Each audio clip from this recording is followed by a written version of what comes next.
start talking about my feel-good way, one of the first things I want to do is I want to show them something that they're going to actually feel before we start talking about it, because it's not about words. Are you it's gonna about get up? how you feel. Are you gonna get up? Well, I haven't really had a chance to talk to you about what you think. Yeah. So, You can get up. I think that they have a second camera. Just remember, I would put it on wide, the Mevo, not flat, because she may need some space to get up and walk in front. No, okay. Well, Marco, ¿cómo se dice? Like, will. a veces voy a estar aquí para hablar enfrente de la mesa. Okay, ¿Está but- bien? Sí, sí, sí. Y él dice no está plano, está más Put it ancho. on. Put it on wide. Push the Mevo back a little bit. Okay. And put it on wide, so that you have this room right here. Okay. Okay. Right in front. Just a little. ¿Y esas cosas son un problema? Let's take No. that. No, no. Yeah, let's take it away. Or put it here, Margaret. Put it here. I changed in the. It's okay. This stuff I don't need, but this, so the whole chair. Yeah. Well, the chair can stay, actually. I'll just move the stuff.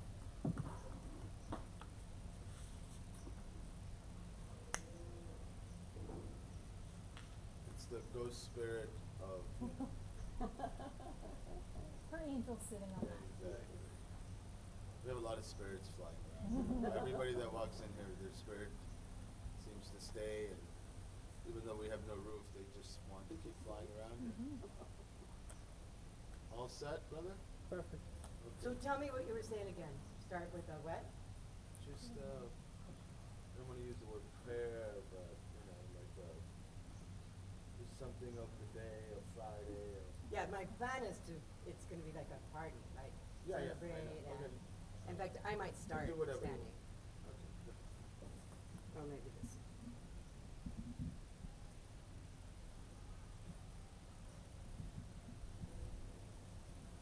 Audio's okay, brother? Yes. Everything is good? Are we ready to start? Yes. You want me to help you go live, or can you go live? Yes. I've got The line hundreds is of people waiting for that. I know. It's a little late. I understand.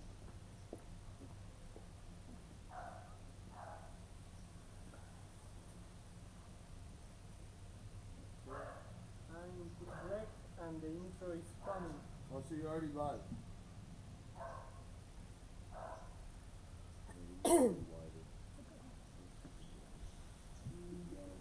No? Oh, This is good. Yeah, good. Okay. Margot, yeah, hold on. Push back a little bit. There you go. That's good. So you have,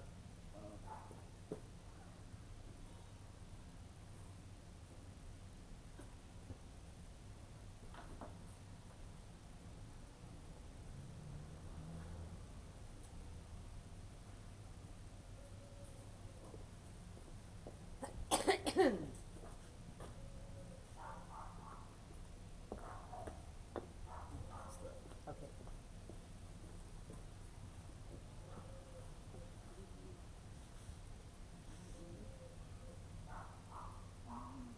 can you move up to the rock, just I want us to see?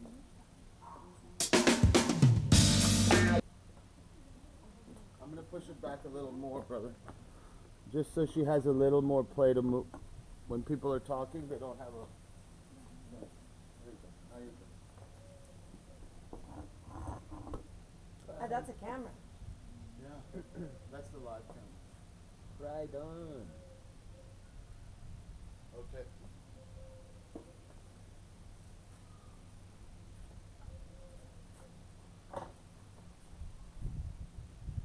Three. Call it out, Valentine. Check the microphone. Hello. Hello, test 1, 2. Can you hear Where's me? your headphones, bro? Check on your headphones.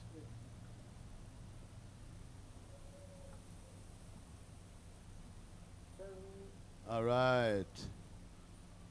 Live from Radio Tulum. Hello. Live from Radio Tulum. Feel the love.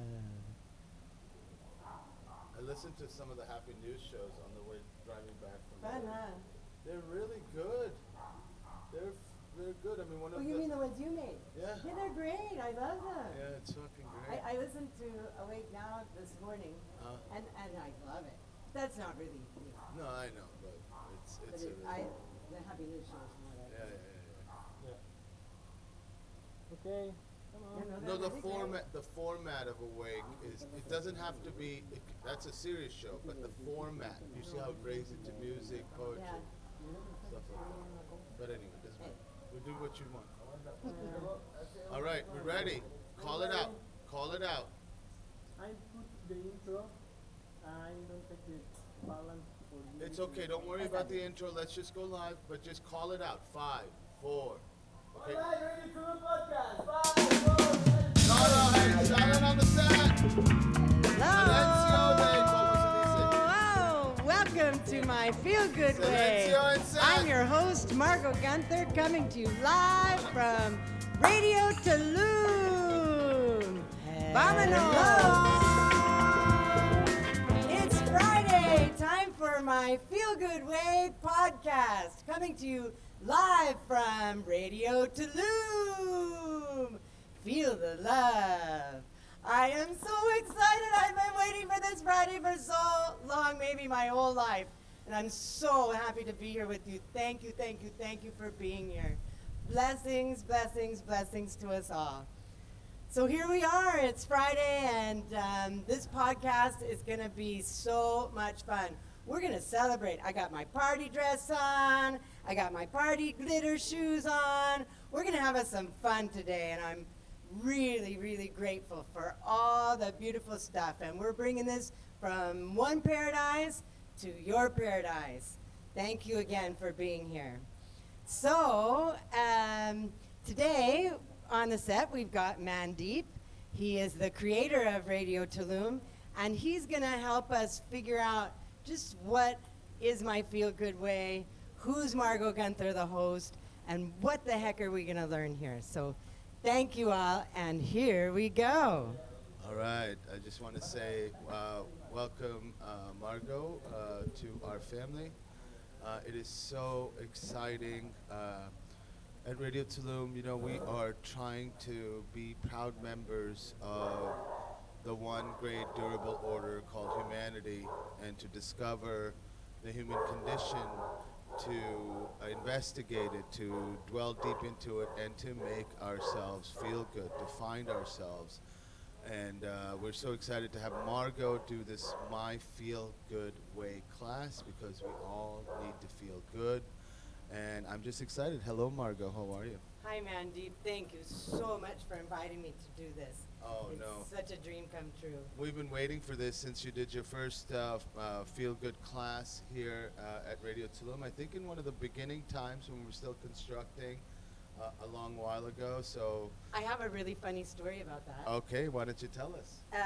So I was here, and I was teaching my full Feel Good class, which is usually about 3 hours, and we had about 15 students here. And at the same time, my really good friends Bob and Bonnie, they're Canadian, and they spend half their year here in Tulum and half their year in beautiful British Columbia in the Kootenays. And so they had just left Tulum and gone back to British Columbia, and they hadn't even gotten to their home yet. And they had stopped by a friend's house to pick something up on their way, and while they were at their friend's house, they were telling the friend about Radio Tulum. And the friend opened up his computer, typed in radiotulum.com, and there I was,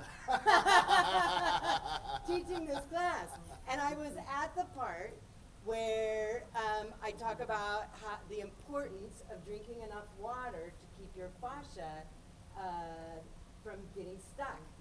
And they, who had just spent 6 months in Tulum, where a lot of things are wonderful in Tulum, but the drinking water pretty much sucks. And now they were back in their home in beautiful British Columbia with crystal clear, sparkling water coming out of their taps, and I was reminding them to drink water. So they all got tall glasses of water, and they all cheered their welcome home and sent thank you to Tulum and Margot and Radio Tulum Oh, for amazing. reminding them to do that. I love the fact that, you know, it's such a great thing. And Bob and Bonnie are close friends. I mean, in fact, I think I interviewed Bob on the first documentation I did for Tulum, which was What is Paradise? The Oh, question. really? Yeah. And we sat, what is now Pasito Tuntun, I think it was closed back then. I've known Bob for 14 years. Well, they've been here for a long Long time, time. as have you. What is fascia, first of all? What, for us that just don't know? Okay, so Before we get into who you are, I just want you used a word that maybe some of our audience may not know. okay, so fascia is basically a membrane on almost everything in your body. We actually have more fascia in our body than anything else. So every muscle cell has a coating of fascia around it. It's kind of like a straw, and the guts inside is what we think of as the muscle. But fascia is like the the membrane, outer, is the membrane around it. Oh, you and know- everything else.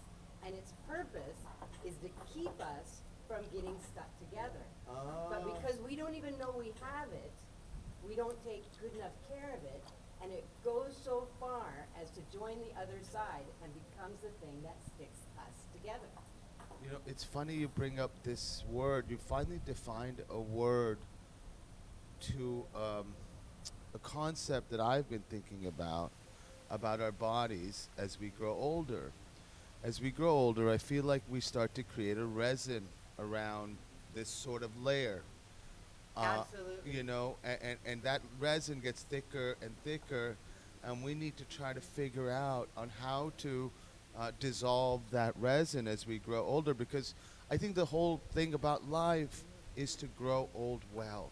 Because That's- we're all going to go there. The stars are going to eat our bodies, and the wind is going to leave us cold, so we need to figure that out. That is precisely what my Feel Good Way is about.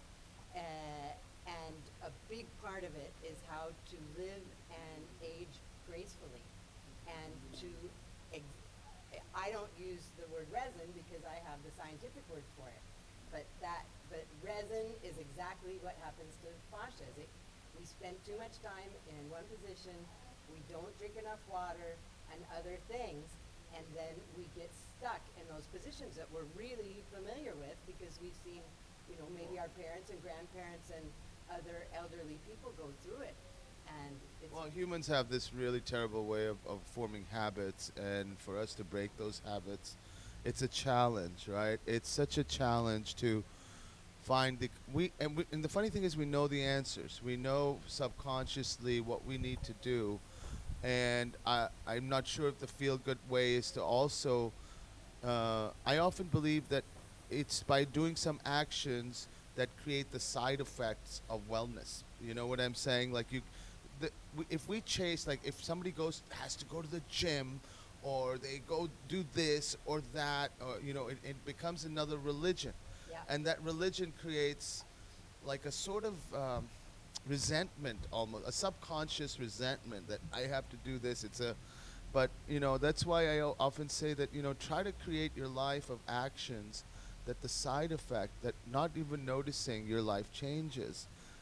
Wow. And this is a very important way of not only just physical body, I think mental, or changing the world.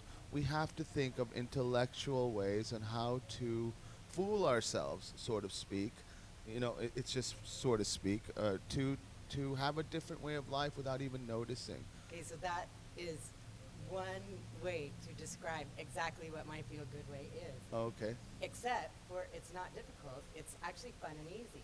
And it Well, makes of course, a lot you're Margot, so of course you make everything fun and easy. And that's the point of my Feel Good Way, and that's what I'm going to teach us. That is the point of my Feel Good Way, is to teach us that we have these habits that we don't even know that we have, that are contributing to a future that doesn't really look that great. And Right. it'll just show up one day and we'll go, wait, I was young a minute ago and now I've got all these aches and pains and all these mental habits that aren't serving you. And you also mentioned the fact that you have to go to the gym and you have to do this and you have to do that. Well, in my Feel Good Way, what I'm going to really bring into your life is the awareness of the habits that you have while you're walking around in your life and how much those are contributing to what doesn't make us feel good. And then by changing those habits, and I've got some really great tricks to change the habits that we don't even know that we have, for habits that do make us feel good and will contribute to us continuing to feel good. And as I said, age gracefully. Yeah. So, for example, posture. Oof, You that's know, a big one. We're going to talk a Us lot about slouchers posture. need that really bad. Especially in the Can we just get like a little belt and just wear it around for a little while, then all of a sudden our posture. As a matter of fact, you can. As a matter of fact, and that will be in one of the shows that will be coming up. Okay, great. You know, you remind me of a great. There was a unknown movie. It was a sequel to Terms of Endearment, which we all probably know, with Jack Nicholson and Shirley MacLaine. And its sequel is called Evening Star. And the Jack Nicholson character is asked by the Shirley MacLaine character, "Don't you mind getting old?" And his character says, "No, because I've done it so well." Aww. And that's what I think it's all about. Is really we can't stay young forever. And I think that if we don't tackle our, although I don't believe in time, there is the physical. But I don't believe in time in my soul, in my heart, and in my mind. You know, my mind is 250, my soul is infinite, and my body is 49. So my flesh. So you know, we do have to tackle these issues and to feel good, because once we start to feel good, that's another way the world starts to feel good. Yeah. Right? Because that will be the side effect of what we bring, without resentment, without, you know, and this joy of what I often say is that we have a great depth. We are just as wide as the universe is wide, you know, inside of us. And if we find that depth and that happiness, we'll start to know that nothing can be taken from us. Once we know nothing can be taken from us and we feel good, we will share that with the world, because our responsibility to the greater human race is so great. I often say it's actually why you start to feel good is so that you can help the whole damn world. You know, I mean, it's just a very important task. I think that I'm always conflicted about it. I could go into a room and just write my movie or write my book and just be by myself and be private like Leonard Cohen and run off to the mountain. But I think we have a greater responsibility here. I And agree. this is who you are. So let me pull all of this back a little bit and open the curtain to who Margot is. Before we do that, can Okay, we why do don't you one more thing? Sure. So when we talk about my feel-good way, it's just this funny concept, and you don't know yet really what it is. Sorry, I tend to get very serious. No, that's okay. And so what I really like to do is I want you to feel what I mean, right? Oh, that's great. Because I am going to be doing some talking and I'm going to be doing some explaining, but I'm also going to be guiding you through doing different exercises that you will feel all the way to your toes. So we're going to start with one that I call Evo size number 1. And we're going to talk about that in every show because I think it is the most important thing that I teach. And if anybody asks me what is my feel-good way or what can I do to lower my stress, this is the thing I do.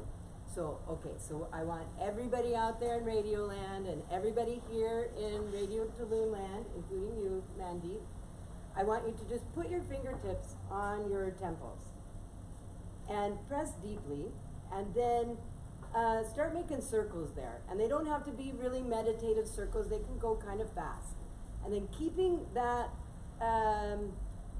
depth, that pressure, start moving those circles back towards your ears and then up over the back of your ears. So now you're rubbing where your ears and your heads hooks together. And then just keep moving down that joint to the bottom of where your fingers just all of a sudden kind of fall in a hole. Then spread your fingers out and drag them down your throat with good pressure past your collarbone. And then do that drag one more time, and then just sit there for a moment with your eyes closed and notice how you feel.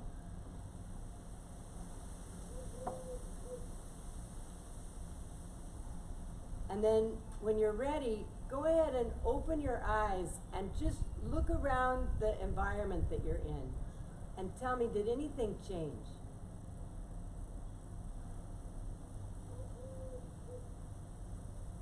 Look around. Oh, I have to look around, yes. Did anything change? Yeah, quite a bit. It brought a deep relaxation. Deep relaxation. You know, something of just a calmness, you know, a much needed calmness in a man's life, in a juggler's life. Yeah. Anybody out there in the studio audience, when you looked around, did you notice anything different? I noticed like crisper edges around the trees. and Crisper plants. edges around the trees and plants, she said. Anything else? Almost like a dreamlike kind of. What's that? A dreamlike kind of state when I first opened my Dreamlike eyes. kind of state. A dreamlike kind of state. Yeah. Usually the first thing people say when I ask them to look around is, oh my God, colors are brighter, or vision is clearer, or crisper. Crisper is a word that gets used all the time. And then everybody agrees, oh yeah, that's right, you know. And then somebody will notice that maybe they're hearing something either more clearly or that they didn't even hear before. Or maybe it seems quieter, you know, just like your hearing is different. Do you agree with that? Yeah, all of it. I mean, I just feel like the moment that I take for this, it just, you know, if there is a stressful day that's happening, and if I take this moment, it's going to bring me back to the root. I'm going to be back rooted on the earth, and it is going to give me a different perspective, because my goodness, you know, obviously from my life who juggles all these things, I need to find those moments of calmness. I mean, my mantra is to stand still in chaos, and I need to find ways that root me, because obviously every day I wake up to fight, you know, as a warrior, and this is a good exercise for me to just say, okay, let me just take a moment, and rather than just meditating, I think that this really sort of centers me again. So what's really cool about it is it literally takes 10 to 20 seconds. Yeah. It really takes zero time at all. And I always, the first time, I always show it really specifically, do it exactly like this, because if you do it like that, it always works. But there's also much easier ways to do it, like, you know, just scratching around your back of your head and around your ears, like you would your favorite pet or something like that. And then it's the dragging it down the collar, down the throat, past the collarbones that makes it so effective. Because what you just did, we have learned more about the brain and the body in the last 20, 30 years than since the beginning of time. And one of the things we've learned is that the human brain at rest is slightly anxious. And that anxiety produces a chemistry of adrenaline and glucagon and cortisol. We've been trained to respond to things as if we're being attacked. That's a survival instinct. I think it goes back to our... Absolutely, it goes back farther than we even know, but also in our current culture, it's really becoming even more prominent. And yet, at the same time, we understand that it isn't really what we want, but we don't really know how to do it. So the drugs of stress, adrenaline, glucagon, cortisol, those physically tense up your body as well as tense up your minds. But whenever you do something, anything, that feels good, in 500 billionths of a second, faster than you can blink your eyes, the nervous system switches from fight or flight to rest and digest and heal. So now we're talking opiates and oxytocin and endorphins and even THC. Our brain wouldn't have receptor sites for those drugs if our body didn't manufacture them. And so those drugs, both the good ones and the bad ones, are transported in your lymphatic system, and you have lots of lymph stuff in your neck.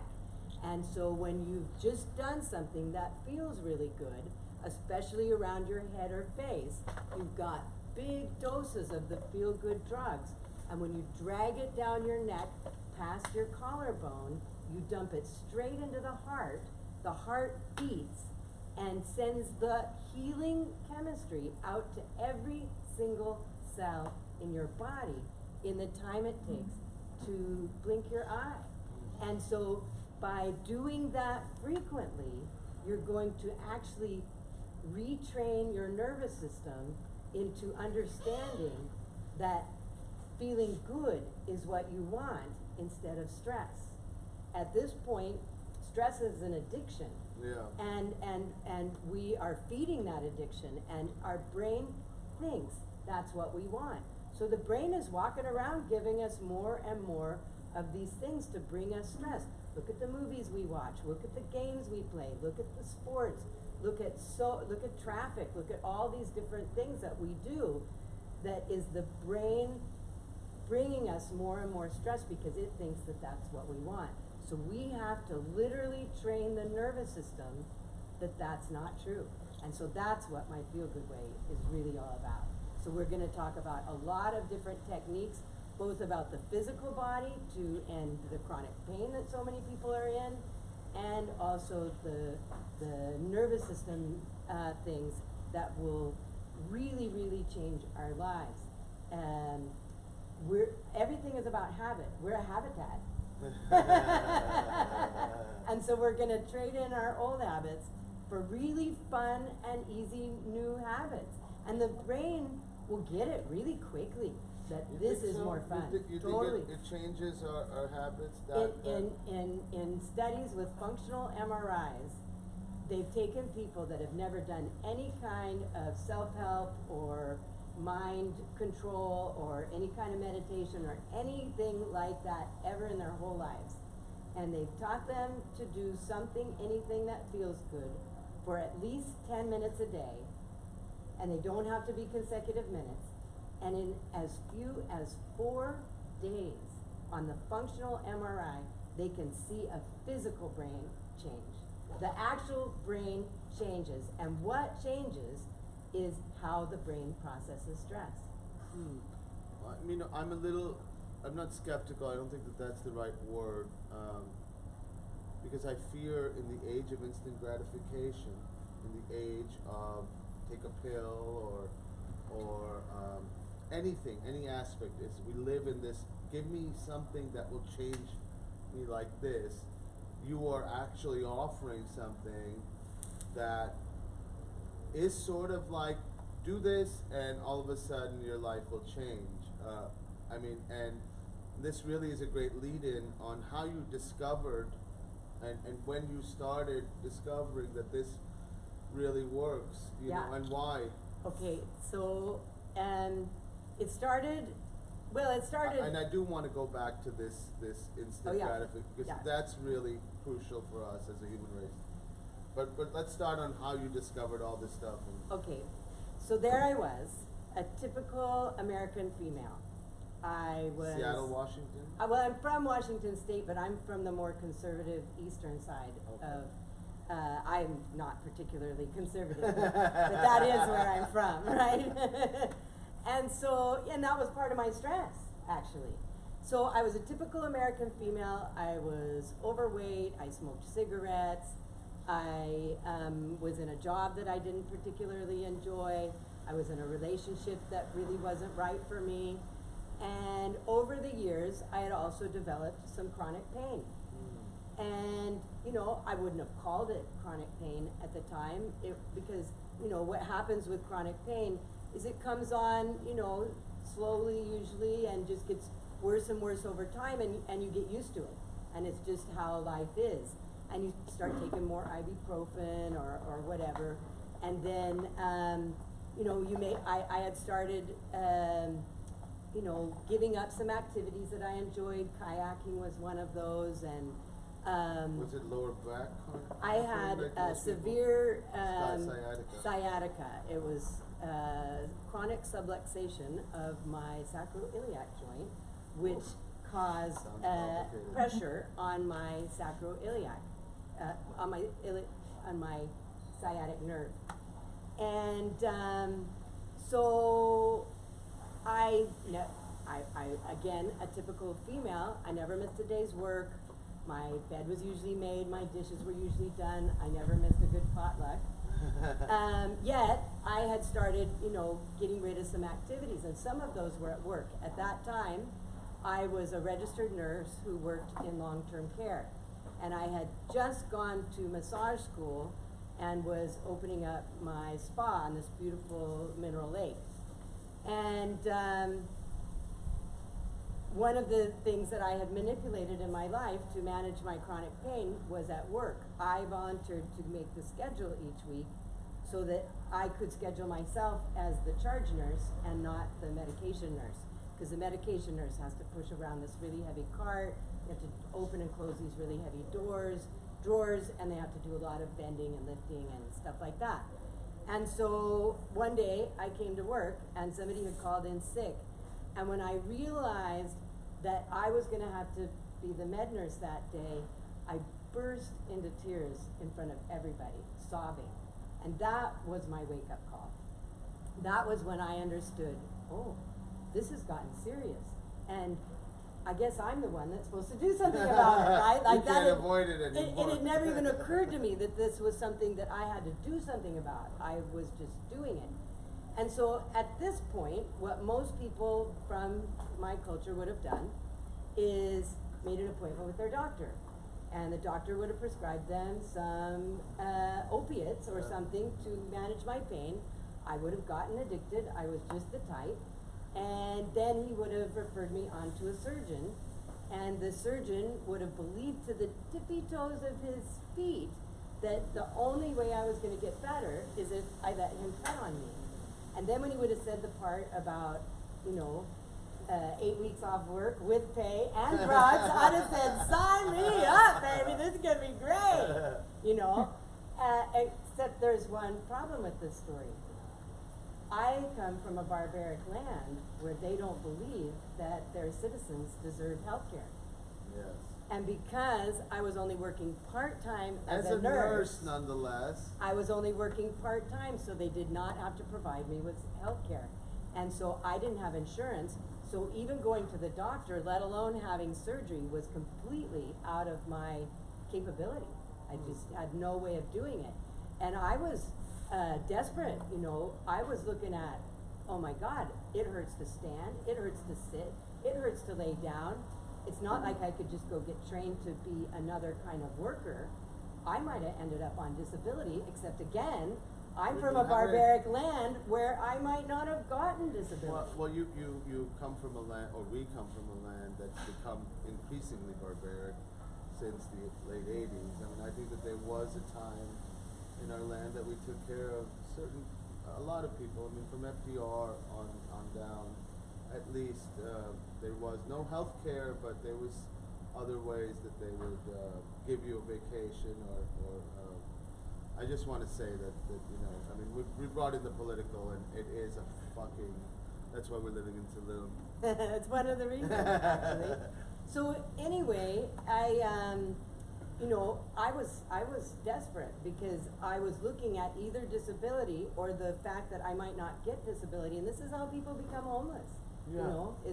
I totally could have gone down that path. And I think it's important to bring that up because it's not just about, that I had pain. Look at the lost potential that could have been there. What if I had just ended up somebody popping pills, sitting in front of a TV, drinking Coca-Cola, smoking cigarettes, instead of actually fixing my chronic pain. Which is generally what most people, and that's why the epidemic of opiates. Totally. I mean, not alone, not to leave the pharmaceutical industry, like the smoking industry, who promoted and sold, and Freud's nephew created focus groups to buy and planned obsolescence, and all of the shit that they do to actually formulate that it's okay to be lazy and to you can't help yourself. Here, take Yeah. some drugs, go sit on the TV, be ignorant, and let us do what we do. And that's another. But keep buying stuff. Yeah, exactly. Consume. Now you can do it on your television or your internet or go on Right. Facebook, and obviously this is the cause of a lot of what we have actually bought into, and now we're not feeling so good. Yeah. And I think that it's an important fact to bring up. There's some theoretical stuff called theory that's out there called hypernormalization. It's when you are being shown on TV that everything is good, Yeah. is good, but viscerally you know that it's not good. It's like the Russian culture, right, of the communism times. And although I believe if Trotsky had, not Lenin had taken over, I think we'd have a different experiment, and I wish he had. But it was like the Russians would always say with great pride, we're beating America, we're great, and then the people would have to stand in line for bread and know viscerally that nothing was happening. Yeah. The killing of all, the assassinations of the great time of the one moment in history, the 60s, which provided us a sort of peek into a camaraderie and togetherness. Sorry to lead you this way, I think that it's very important. And then the assassinations happen, and all of a sudden the art changes. The artist who is activist becomes an internal, self-centered sort of artist. A lot of movement happens. I mean, you can look at hypernormalized, and that's the state we're in, where we have no way to know. We're almost so helpless that now it's like a cyclical thing that we buy. And that's what my Feel Good Way is about, is to break us out of that. Yeah. So there I was, and gratefully, I was well educated. I was already a registered nurse. I was a massage therapist. I still have licenses as a registered nurse and a massage therapist in Washington State. And I had done yoga, and so I kind of understood how the body worked. And I am so grateful that I found this brilliant chiropractor who, he practices a type of chiropractic called the Pettibone method. And in the Pettibone method, you learn that it's our posture that causes our chronic pain. And As everybody in the specifically, audience. as whenever I say the word posture, everybody sits up straight. There's never one single person in the audience that is in good posture. So he taught me that it's the big fat head, that we got to keep the head back, because the momentum of the head coming forward creates this chain reaction through the body, and we're going to talk a lot about this, that creates the some muscles getting stronger than they're supposed to be, and other muscles not being as strong as they're supposed to be. And so basically all of this pulls us out of balance, both from front to back, but also from right to left, because we have a dominant side and a non-dominant side. So I went through his program, and it was brilliant, and I was able to pretty much get rid of all my chronic pain in his 8-week program, except that it kept coming back. And it wasn't as bad, and it didn't last as long, and I would read up the things that I had learned from him, which were all things that you had to set aside time to do. And but then one day I realized, wait a minute, it's my stress that is causing my chronic pain, because when we have our nervous system in the stress side of the balance, and the adrenaline and glucagon and cortisol and all these drugs are running the show, that not only stresses our minds and our emotions, it physically tenses our bodies. And the places where we have the chronic pain are the places where we hold our stress. So if you hold your stress in your neck and shoulders, you're going to be going to the doctor about your neck and shoulders.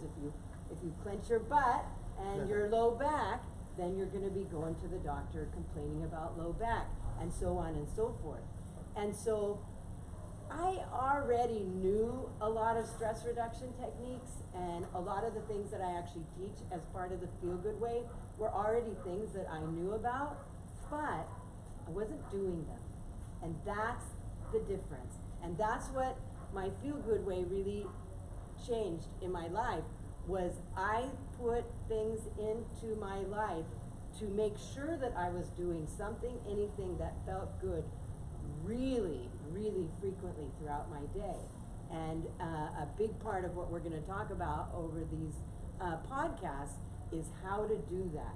Because if you have to set aside time for things, I'm not against that, that's awesome. But it's while we're walking around in our life that we really need this stuff. And it's also where we're creating the problems. And so by having these tools, things that just take a few seconds, you know, just scratching around your ear, dragging it down your neck, and keep going, something that takes just a few seconds to do, completely changes your nervous system, and you keep doing that, and keep doing that, and keep doing that, and pretty soon, like Pavlov's dogs, you're trained to salivate every time you walk through a doorway, for example. I'm going to teach you how to use doorways as a way to remind you to do something that feels good, for example. Well, I mean, this is a good lead into going back to what our one of the other initial topics was, that you were promising a sort of an instant gratification, a sort of ticket to healing that seems, shall I say, and play devil's advocate, too good to be true. And I think that we have, you know, let's leave the people with consciousness. And I think one of the biggest words that you're missing is you have to do it with a little bit of intention. Absolutely, with or intention. a lot of intention. A lot of intention, but also some consistency and stuff like that. So how I know it works, and how I know not just I can pull it off, is so at that point, I totally healed myself of debilitating chronic pain, and that was 18 years ago. So tell us some of the stuff that you started to utilize right away. Was the doorway, and I mean, not the, because we're going to get into all of the things that you've developed over time. Yeah. So the rubbing around the ears and dragging it down to the collarbone is hands down the best technique I know. But there's a whole bunch more. But what I started to do is I was a new massage therapist, so of course I started teaching these things that I had learned both from the chiropractor and from my own life to my patients. And I found that if I gave them stuff that they had to set aside time for, they wouldn't do it. So that's when, and I found that was true in my own life as well. So that's when I started developing that you do this stuff while you're walking around in your life.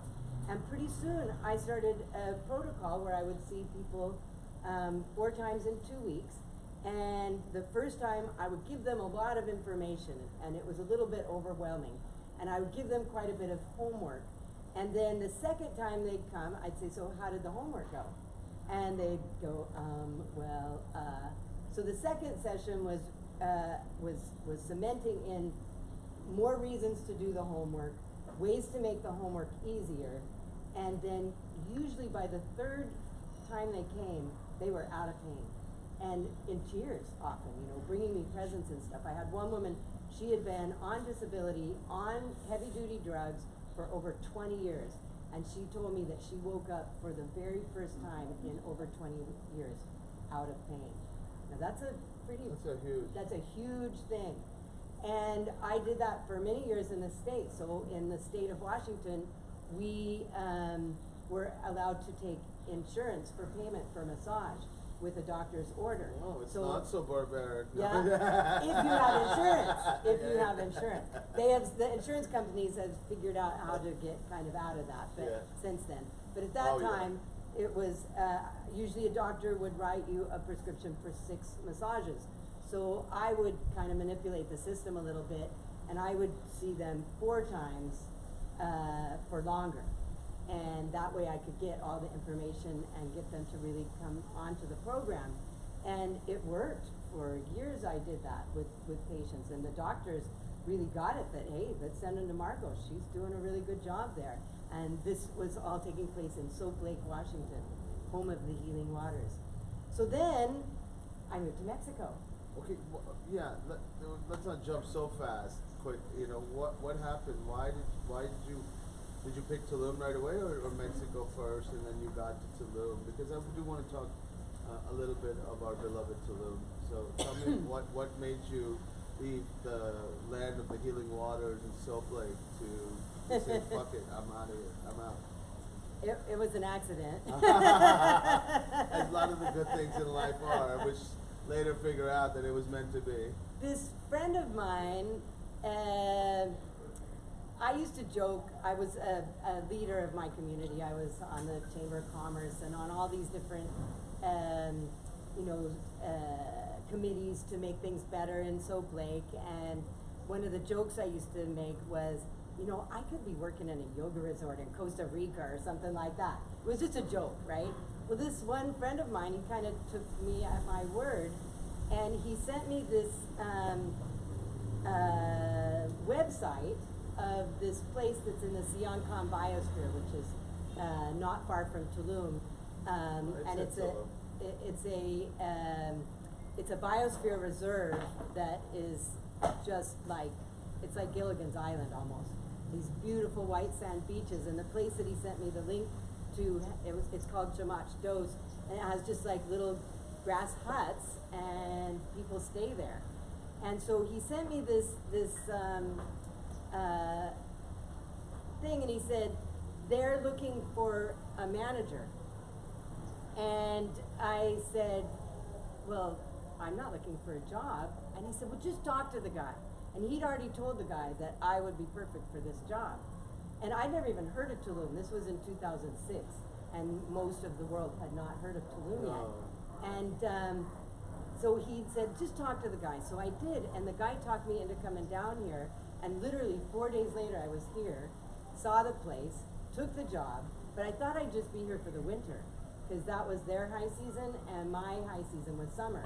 So I thought, okay, I'll go get them through their crisis, and then I'll come home. I literally put up a gone fishing sign on my business. And I went back in the spring and sold my business. And I've been here, next week it'll be 14 years I've lived in Tulum. And so it was just love at first sight. And obviously, I think I want to touch base just a tiny bit of our great. We're also doing this project called The Love for Tulum, the love of Tulum, the Tulum that we used to know, because I've been coming since 2002. So I've seen all the changes, and we can't avoid progress. But there is a magical sense about this place that we should honor in every chance we get, and remind people on why. It's not only that it's a gold rush. You moved here. I mean, when I interviewed David Graciano, I don't know, 6 years ago, I said, for why? And he said, you know what, this was the first place that I never had to wear shoes. And he didn't say this, but it's because the sand never gets hot. It's one of the places where the sand never gets hot. I gave up shoes, mascara, bras, hair dryers, and just, I lived with a sarong wrapped around me. It was really that kind of place then. Yeah, and do you feel like Tulum has some sort of a special... It does. And one of the things that really warms my heart, as much change as I've seen, and some of it's good, some of it's not, when people still come here for the first time, they still have this wide-eyed, oh my God, this place is so amazing, and I'm so grateful that is still there. Yeah, whenever you sit, even my friends come back, and they don't come back as often as they do it, but we go to the beach or something, and they always say, wow, there's a sense of peace that I find on that water that I don't find anywhere else. I could go to many resorts, but there is a sense that's palpable. I mean, one of the reasons why I finally said I'm going to stop saying, why don't we just move here, and actually move here was an experience, and I hate to sound esoteric, but in Rio, I was sitting at a bar, the first Euphemeia, which was at the Hotel Paraiso, and I love that place. a small little place before it blew up. The Hotel Paraiso was taken over, and I felt the axis on which I rotated. I felt the revolutions that the Earth take, and how I was a part of that revolution. That sense of myself. I mean, aside from other many facets to move to Tulum, and I could have a large discussion, and this is not the show to have it, about Tulum, but I just wanted to give, always honor and give back to this great land that has given us so much of ourselves, and has this potential where you could feel good if you actually chose to. So anyway, Margot, so going back to Mexico, we moved to Tulum, and you start obviously being a manager of a space and trying to also figure out my feel good way, this thing that you've been developing.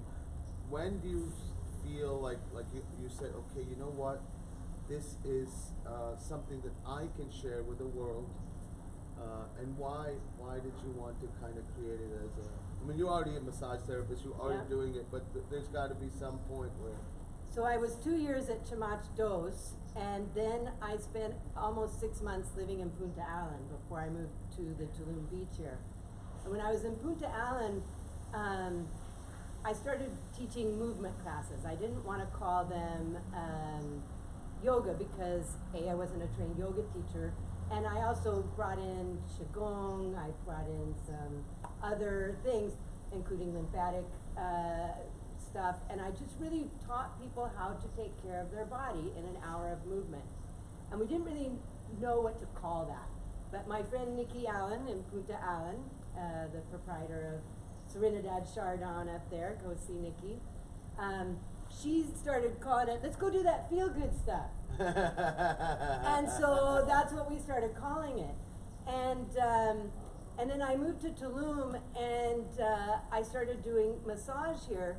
And you know, remember back in my So Blake days, I got 8 hours with each one of my clients to teach them all this stuff. So now I've got people on vacation and they're booking me for 1 hour massages, and I'm trying to tell them all this stuff in an hour, and it just didn't work. And so I put on my menu, and it's still there, a 2-hour feel-good massage. And in the feel-good massage, I'm going to be giving you a great, you know, classic vacation massage, but while I'm doing it, I teach the very basics of my feel-good way. And then pretty early on, I had a group of 4 that were traveling together, and they all booked the feel-good massage. And so I suggested to the gal who was organizing it, I said, well, why don't I just teach it all to you sitting down in chairs, and then the basics of it, and then I can just do regular massages with you, but I can then focus on each of you individually and how to make my Feel Good Way work for you. So that's how my Feel Good Way as a class started. Well, that's amazing. And then I went on to teach it once a week for years. I taught it at Zamas down at the beach, back there in their pizza room, and I was mostly had people on vacation that came to my classes. And then I moved to town to a restaurant called Cositas Buenas that some friends of mine opened. But then when they closed their doors, I kind of was left homeless until Radio Tulum showed up. And then I've taught it here several times and really enjoyed it. But I kind of got out of the rhythm of teaching it regularly as a live class. And I've been working more on trying to get it online, which we're doing. Yeah, absolutely. Well, you know, we've skipped over a whole part of Margot. Margot, you're also infamous to masseuse the stars. Tell us how you ended up doing that and what that means. Why don't you tell us a little bit about that? So I was a registered nurse, and then I became a massage therapist. I've been a massage therapist about 18 years now. And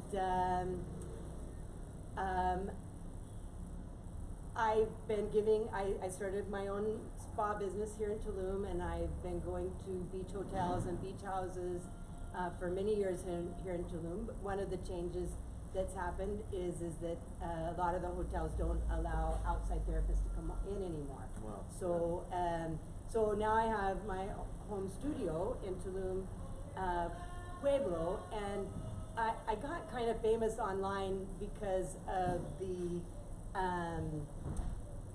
vacation formats and stuff that I was popular on. Well, then a few years ago, I got invited to do backstage massages for some concerts that happened near here, and I've completed 4 full years of doing that. I've I've been the backstage massage therapist for some of my favorite bands. I know, that's amazing. That feels good. Yeah, that feels really good. Dead and Company and Fish, also Dave Matthews, and some some other country western stars, and that's been really fun. So that's what I've been spending my winters doing the last few years. Do you also try to not only massage but also do the feel good way of this largely stressful, you know, as luxurious and infamous this star life could be? I'm Yep. sure it's extremely stressful. One of the biggest stars that's ever been on my table, we had quite a conversation about the responsibility to be the one that makes so many people happy. Exactly. So many people rely on you to make them happy that it becomes something that doesn't feel very good. Right. And I was a able chore almost. Yeah, and I was able to teach him quite a few of the things that I practice and teach, and he was just beyond grateful for it. And I've actually seen him sneak in some of the stuff like rubbing around his ears and dragging it down. Another very prominent rock star was having some problems with his hips, and so I watched how he played his instrument, and the next day I was able to give him some tips about different ways to hold it and to stand, and lo and behold, the next day he was doing what I said. So that there is some really fun, that's going to be really fun. I think that's a really important, you know, as any leader or any person that has chosen a path to participate in the human condition or help, it often becomes more stress than it does, and if they don't want to feel embittered, I would recommend highly Ms. Margot Gunther here. Why don't we give them a basic class for the first class? What would you like to do for the rest of the show? You had some notes that you wanted to discuss, because I mean I think we've gotten to know, and I want the audience specifically to find out this is not a hoax, and anything that you can help yourself to do to, as Radio Tulum was built on this phrase called generosity of spirit. And the whole idea of life, if it's lived with a generosity of spirit, realizing that nothing can be taken from you, that's another reason to build, to grow well. So, you know, be generous to yourself to start with, you know, and let's try with Margot. Okay, good, thank you. Yeah. There's nothing I would rather do than talk about my feel good way and to give these. To me, it is such a gift. I'm so grateful that I had that pain in the first place, because if I hadn't, I wouldn't have discovered these things. So many of the greatest gifts of the world are from necessity. So I'd first of all like to go back to Evo size number 1. So I call it Evo size number 1 because I think this is an evolutionary practice, because we really have to change how we move around in the world if we're going to evolve in a positive direction. And so evolutionary exercise number 1, I think, is the most important thing that each of us take away from today. So as I shared it with you earlier with very specific, you know, do it exactly this way, because if you do it like that, it always works. But there's a lot more simple ways to do it. So what I'd like you to do now, wherever you are, just again put your fingertips on your temples, and now just follow that same path from the temples over the ears, the back of the ears, and down the throat to the towards the heart, and do that maybe 4 or 5 times with your eyes closed, and just notice what happens inside your body as you do that.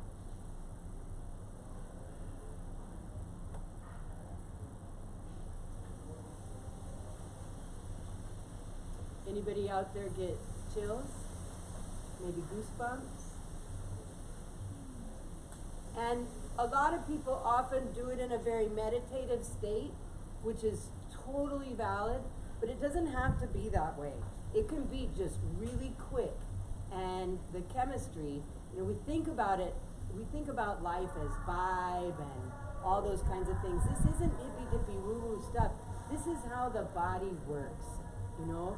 The body the nervous system, stuff comes in through our sensory, it goes to our nerves, and it goes to the brain and the body, and it produces a chemical response. And that chemical response produces our emotions and our thoughts. And our thoughts and our emotions produce our chemical response. So it's like this endless cycle. So if you can do something that feels good, like rubbing around your ears and dragging it down the throat past the collarbone, you are changing the chemistry. So your thoughts are going to also change. And that's what creates our quote unquote vibe. You know, it's really how we feel. So by doing this frequently, so I'm going to give you a challenge. I would like to challenge all of our listeners out there and everyone here, when you wake up in the morning, as soon as you think about it, do that. Maybe you might have to tie a string around your finger or something like that to remind you. But as soon as you wake up in the morning, do some transition from sleeping to waking by first doing some sort of Evo size number 1. And then, once an hour throughout your day, set a timer on your phone, do it again. And see if it doesn't change how your day goes. And then again, at the end of your day, do it again. And this is just bringing it in once an hour. And see if you don't feel better by the second day. I am a guinea pig. I shall try. Yay! And I will report back next week for sure. I think you also had another. The other thing I want to talk about is posture. And so, each week I'm gonna call them the how-tos, and it's gonna be TWO instead of TOO. So there's gonna be 2 things that we're gonna highlight each week, and one of those is gonna be about the chemistry, and one of those is gonna be about the physical body. So I want everybody to just stand up. Wherever you are, just stand up. And I want you to stand in good posture. In yoga, we call it mountain pose. And so your feet are about hip width apart, your knees are slightly flexed, your hips are over your ankles, your shoulders are over your hips, your ears are over your shoulders, and actually in anatomically correct posture, your palms are forward. See how funny that feels? And just notice, close your eyes and notice how when you're in this good posture, your body is just kind of floating there, right? Your joints are all lined up, there's no real strain anywhere. And then now, just let your head come forward just a little bit. And notice your weight went to the front of your feet, right? One of my colleagues says that the big toe joint is what causes 70% of all chronic pain. When we come out of good posture and our head comes forward, that weight goes onto the front of the feet where it's supposed to be balanced evenly on what they say all 4 corners of your feet. Okay, so now come back into good posture again and let your big fat head come forward again. And notice also that your calves contracted and your thighs contracted. And that's to keep you from falling over. And so your thighs and your calves get stronger than they're supposed to be, and the muscles that are supposed to hold you in good posture get weaker. And so I actually say that most low back pain comes from the over-strengthening of the dominant thigh. Okay? Okay, so now come back into good posture again. And then bring your head forward again. And notice how your low back flattens out, right? So, and now, again, just relax your arms and let them hang the way they want to hang. And let your head come forward just a little bit more. And notice how now your shoulders kind of come forward. And so, this is kind of our normal posture. While we're walking around, this is how we are. They say for every degree that your head comes forward, that it adds 10 pounds of weight to your low back. So by the time little old people are all hunched over like this, they're carrying around about 100 pounds. No wonder they're tired. No wonder they can't do things. But if you'll also notice those little old people, they're not just hunched over forward, they're actually pulled over to one side. And that's because one side of your body is physically stronger than the other because we have a dominant side, either right or left.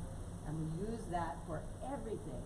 And so it physically becomes stronger, and it's muscles that hold the bones down the center of our body. So if one side gets stronger, it's literally gonna pull those bones over to the right, or to the, whichever is the dominant side. So now you have a little understanding of what I mean by how important posture is. And in a day where we've got laptops and cell phones and video games and all this kind of stuff, we're going to have a serious epidemic of chronic pain. We have a serious epidemic of chronic pain with our elders, and they didn't even have those things. They had grandmas that made them walk around with books on top of their head, right? And so today and the rest of this week, until we get together next Friday, I want you to just become more aware of your posture. And each week I'm going to give you some tips on how to do that better. Also, you know, I realized my shoulders are always forward. Like, I would love to figure out how to... So, actually, out there in Radio Land, you can't see what Mandeep is doing, but what he's doing right now is he has his arms behind his back, and they are linked, one hand on one elbow, the other hand on the other elbow, and he's actually pulling his shoulder back. I call that the Napoleon pose. Oh my goodness, And there's so much pain. And okay, so thank you, Mandeep. You have given us our homework for the week. When you're walking around, try to do it with your arms behind your back, because that does pull you into better posture. Yeah, I could Got push it? I could push my lower back forward a little bit. My stomach, Absolutely. my shoulders back. So this is how I'm gonna walk. Yeah. Hi everybody. And you know, when people walk in good posture or sit in good posture, they always act like they think it looks ridiculous. But to my way of thinking, I think bad posture looks really ridiculous. Yeah, And slouchiness. especially here in Tulum, we've got these beautiful young Instagrammers coming, and they sit across the table from $200 dinners dressed in hundreds of dollars of clothes and jewelry, and they're sitting across from each other like little old grandmas. And I want to go around from table to table and make them all sit up, because it really, bad posture looks ridiculous. Yeah. So And good posture makes you look younger and more handsome. exactly. When you stand up straight and confident. There's actually a TED Talk about that, where this woman in a university setting, she taught people to do good posture and actually like Superman poses and stuff, and then did their hormone testing, and their bad hormones went down and their good hormones went up just from standing in good posture. Voila. Well, feel good. Feel good.